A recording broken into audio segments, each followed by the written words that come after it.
Good evening. This is PNN, the Pioneer News Network, the fake news network that only tells you what you want to hear. Chet Chetson reporting. Our top stories tonight.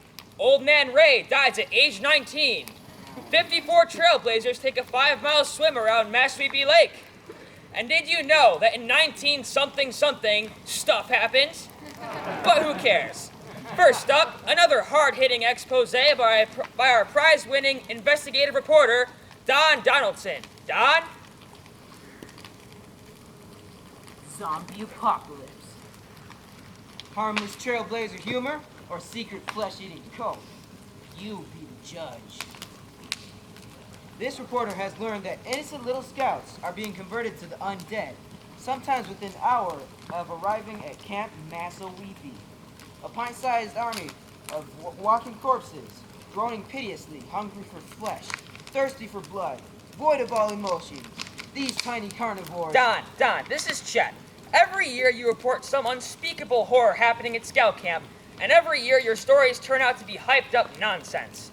What proof do you have this time that this alleged crime against nature actually is happening? Glad you asked. This year, I've got video proof. Run the tape. This footage was taken bright and early Monday morning by boys on their way to trailblazers. Prepare the motto of the Boy Scouts. Prepare the motto of the Scouts. Sweet, innocent, wholesome, yes. But look at this. Taken just hours ago. Same boys, same place.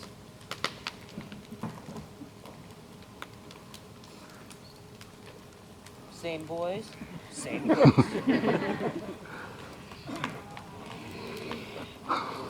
Camp Pioneer isn't even trying to hide their crimes. If they weren't creating zombies out there, why serve brains at breakfast every morning? Oatmeal, yeah, right. Oh my God! Oh no! Well, as the punster would say, Don, food for thought. Don. Oh well. Now, from our theater critic, Clive Cliveson, with a review of the staff's opening campfire skits. Clive? Ah, yes, Chet. For this reviewer, Monday night was the highlight of the Tupper Lake cultural season. The Massawepie staff brilliantly staged a reimagination of Beckett's nihilistic masterpiece, Waiting for Godot. Only this piece was called Waiting for Something to Happen. Set in a post-apocalyptic world of smoky ruins and smoldering ash heaps, nameless characters wandered aimlessly about the stage, seemingly desperate for a few cheap laughs.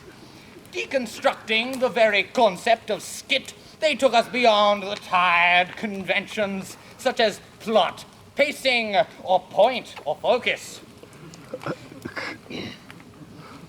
Their pointless meanderings briefly lightened by an occasional atonal song, a true masterpiece of post modern performance art. Thanks, Clive.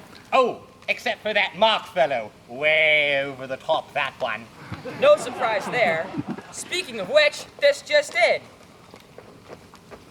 Shocking news! Mark the dining hall steward has been arrested. At 1:46 this afternoon, he was taken into custody and locked up in the Gale jail. The charges? Negligent song-aside, hatchery battery, and acting with intent to act.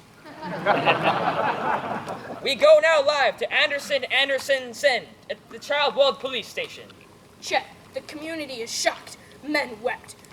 Women sobbed. Little children wet their pants as Massawepie's favorite overactor is taken to a police lineup before a crowd of thousands of people.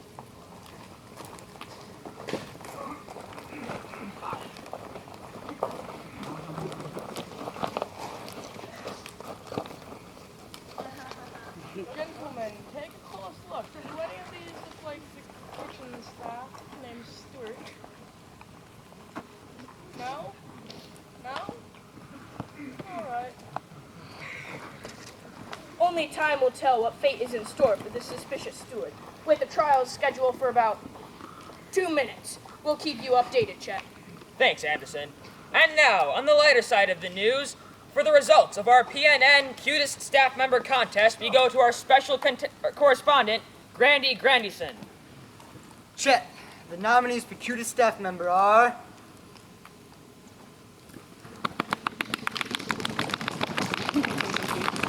Business Manager, Christy Geiger. Assistant Waterfront Director, Carrie Elliott. And our personal favorite, Troop 37 Sweetheart, Trading Post Manager, Mary Beth Boyle.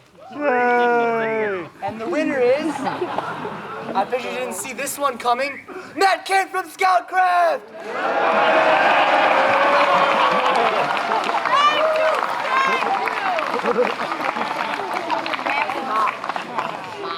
Now back to Anderson's son with live reports from the trial of Mark the Stewart.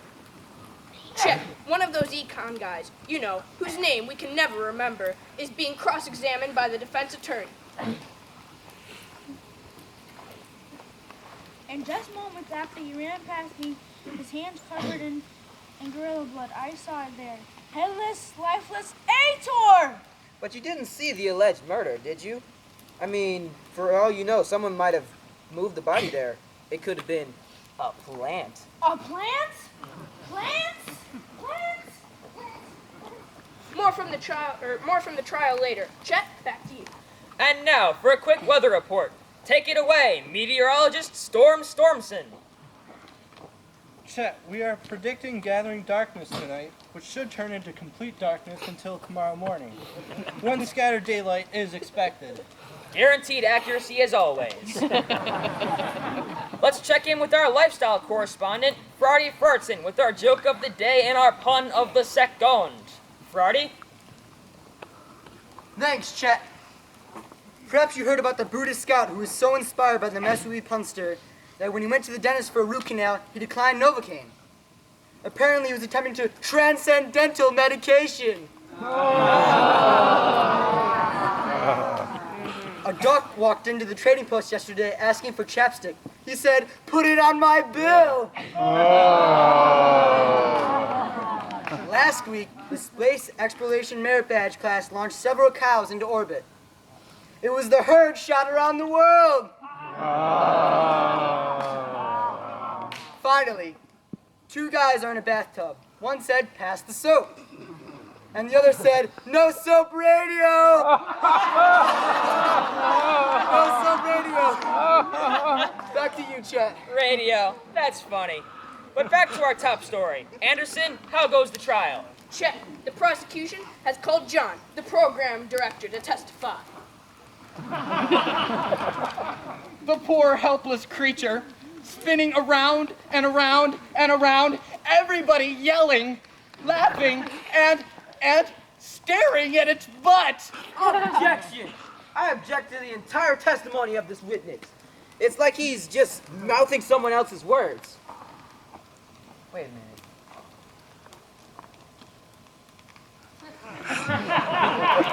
Ladies and gentlemen of the jury, this man is just a front, a puppet, for the true master villain acting behind the scenes. Aha! The puppet master, the camp director Steve Weisenheimer.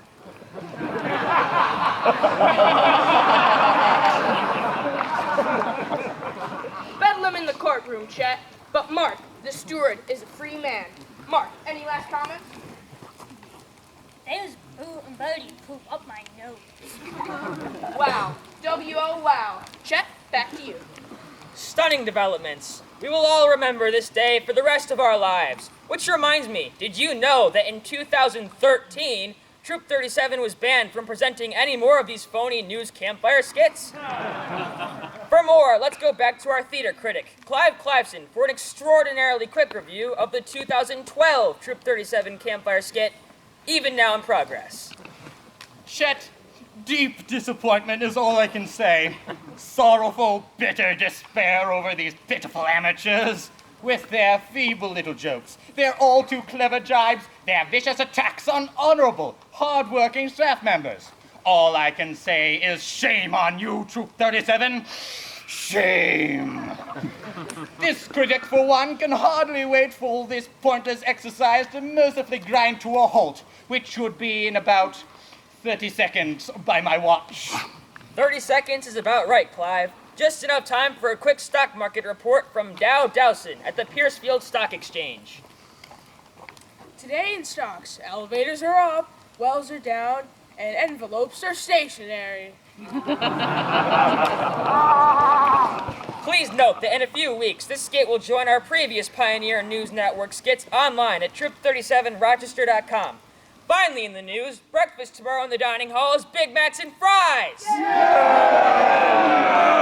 And all day long, free slushies at the trading posts! And next summer, Mountaineer across the lake will become a Girl Scout camp! And pigs will fly! Pigs will fly. That's it for me tonight. This is Chet Shetson for PNN, the Pioneer News Network.